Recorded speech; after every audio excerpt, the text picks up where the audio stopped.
How's it guys, Stefan here.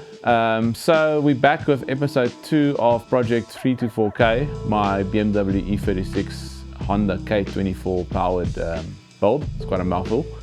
So when looking over both cars, we didn't really take a detailed look into the grey car yet, because I know the condition of the car. I've known that car since my parents-in-law had it. The blue one is obviously the one that I bought. Just a bit of history on that car. So I bought the car from a guy in Joburg who bought the car from someone in Cape Town. And I think in Cape Town is where the car was being built, or where the build started. I'm not 100% sure. I just think that when the second guy bought the car, he probably saw it's got more issues than he's got time or money for. And he probably just sold it on, not really stating, what the issues were, because I'm sure it's something that he would have known if he bought the car.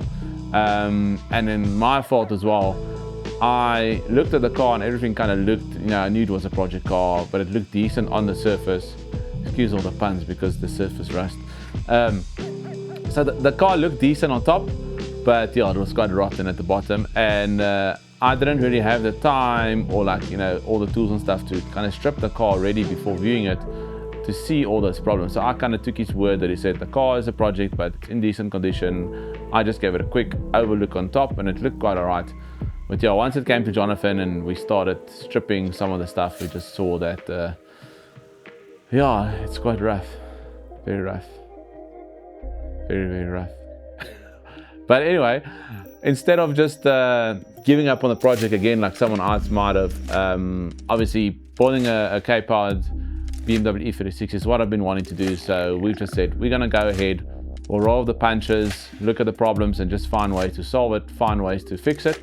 So what we're going to be doing in this episode is Jonathan's going to be stripping the engine from the blue car, and then we'll start seeing what the condition of the engine is like. Hopefully the engine is good inside. We're not 100% sure because yeah, just from when we started stripping stuff, we started seeing that it's not looking too great. But it's supposed to be a pretty stock motor. It hasn't been turboed or anything, and Honda motors are known to last forever. So we're hoping the motor's in good condition, but we are not sure. So wish me luck. But yeah, in this episode, we are just going to be stripping the motor from the car, seeing what the condition is, and then after that, we'll also strip the motor from the grey car, just because obviously that motor and that gearbox is being chucked, sold, whatever, and that is where the K series motor will be going into. So I hope you guys enjoy this episode. It's going to be quite cool even for me to just see the strip down of a whole motor and all the components that makes a motor up. I mean, I'm a little bit technical, but not nearly as much as Jonathan. That's why he's doing this work and not me.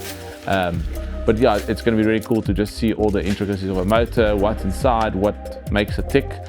And if you got any suggestions or any ideas for me, also just feel free to leave any of those in the comments.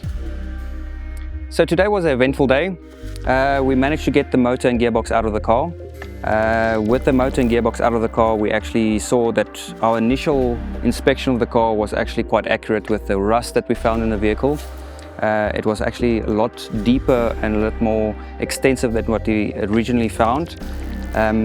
Also, I'm just glad that we took everything out and we actually saw a couple of other things that we didn't see on the initial inspection when we received the vehicle. The prop shaft was just hand tight onto the vehicle. The gearbox was only held in with 2 bolts that was hand tight on it. We also found a couple of other pieces that really shocked us. I thought this far in a build that nothing would surprise us, but here we are. Like the starter that only had 1 bolt in it and that it's loose and moving around. It's actually quite astonishing that the car actually still started. So the great thing about stripping a BMW or even taking a motor out is that you can actually take the whole cradle out of the vehicle and makes it much easier. You don't have to get the car out and have everything tilted to extreme measures, where you can just bolt the whole nose off and you just lift it over the cross member and you can slide the whole assembly out. As you can see, the gents actually move the firewall a lot further back than is allowed in most motorsport legislations and so forth. The reason why they did is to clear the sump over the cross member on the BMW, because the BMWs usually have a rear sump where this motor sits with a front sump. I can see why they did it, but we were worried with the legality about it, especially if you want to go do track days or if you want to enter the car into any racing series, that the motorsport industry would not actually allow that at all. So that was our first concern, that you won't be able to use the car in any series that you wanted to. So now that we can actually see how far they've modified it, so this is the reason why we got the donor car. So now we're going to move everything a lot further forward to where the original motor sat, to get the car's balance also where it was from factory. The E36s came out with a nice balance for front and back, so we're going to try and keep that, because your suspension works, everything just works lovely that way. As you can see here, there's an intermediate plate here that bolts to the engine. We call this an adapter plate.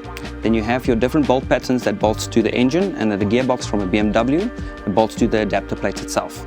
And as you can see further here, they've spaced out the flywheel to actually be able to get the clutch plate to engage onto the splines of the gearbox itself.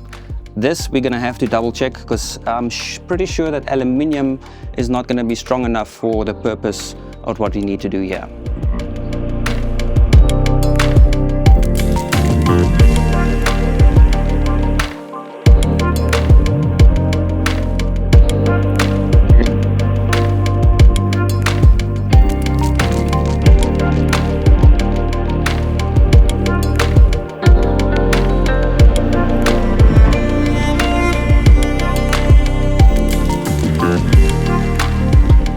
Jonathan, so what are we checking today?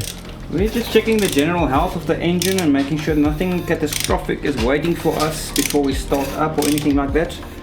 But we do know the motor was running, so it's not any surprises yet. But it's always safe, rather safe than sorry, I say. So you've taken off the tappet cover and you're just checking compression now? Well, we checked compression. The compression seems fine. It's got nice suction on it as well. Now we're just checking valve train to make sure we don't have any broken springs or anything funny. The engine just sounds funny because we've got the spark plugs turned out, but all seems okay. But at least it's probably one of the first good things, or decent things we've seen since stripping this car. And I would say so, yeah. At least it's one silver lining in the cloud that we've seen so far.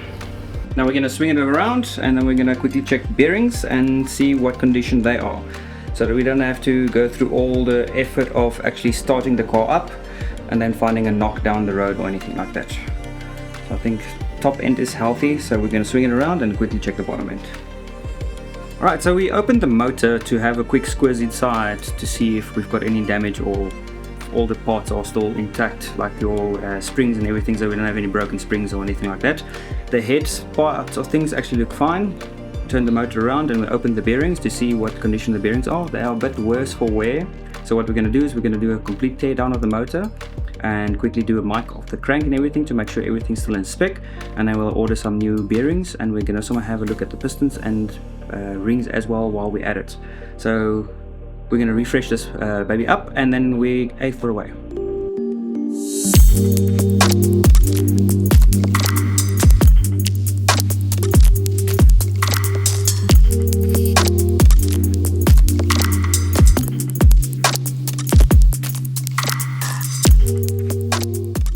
So next is going to be this old girl, where we're going to start stripping this one. It's going to be more or less the same as what you saw with the previous vehicle, but this one is going to be more from the OEM stance of things to do. BMW, the engines come out very easily. They've actually thought of everything. Out of all the vehicle manufacturers, I think BMW has really gone the extra mile, and the engineering team and the mechanical team is sitting in the same office.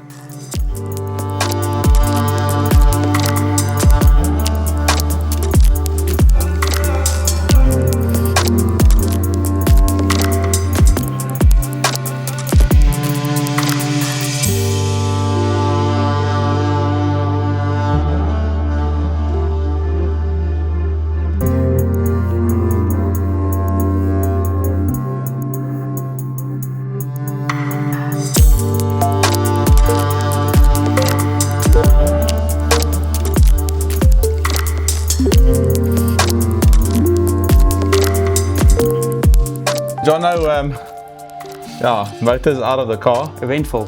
and yeah, we know there's some damage to the motor, so Some issues, yeah. our hopes of it being in great condition is not so great anymore. Look, we always knew the chance of it opening it up and it being a lucky packet is always there. Especially seeing the condition of the rest of the vehicle with the rust marks and all that and the shortcuts have been taken. I think we always knew, but we were hoping for the best. There were some signs. There were some signs. So yeah, I mean, our next steps is obviously we can look at fixing whatever's wrong in this motor, but then I think the costing on to fix this one, and seeing that you went on a whim and decided that midway through a build that we're going to turbo it, the next step would be to get some forged pistons and rods, just for safety factors. Not that we're going to push that much horsepower, because it's going to be a nice street toy. We don't want 1,000 horsepower out of it, but I still think around about 500 or 600 horsepower is going to be plenty of fun for you, and then we can always detune it until you can get to grips with the handling of the vehicle. But you did mention something about you've got a friend that might be selling a K24 that's already built. yeah, indeed. I mean, that's one option. You took it out of a four-wheel drive Honda Civic.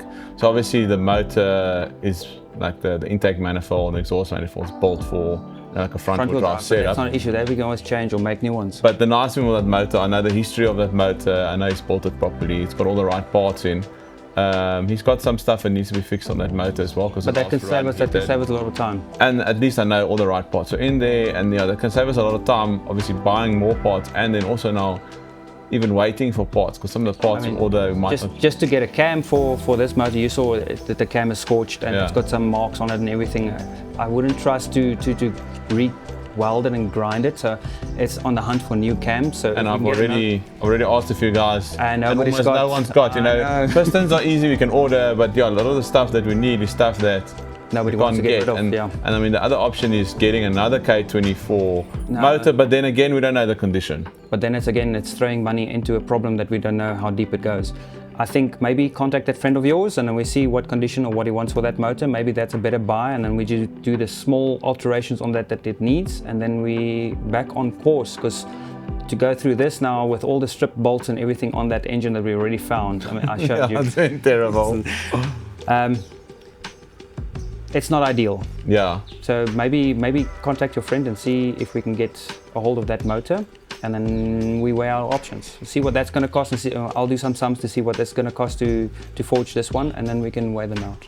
At least you can blame me wanting to go turbo on our stupid high sea level here. It's not my fault that we're so high above sea level.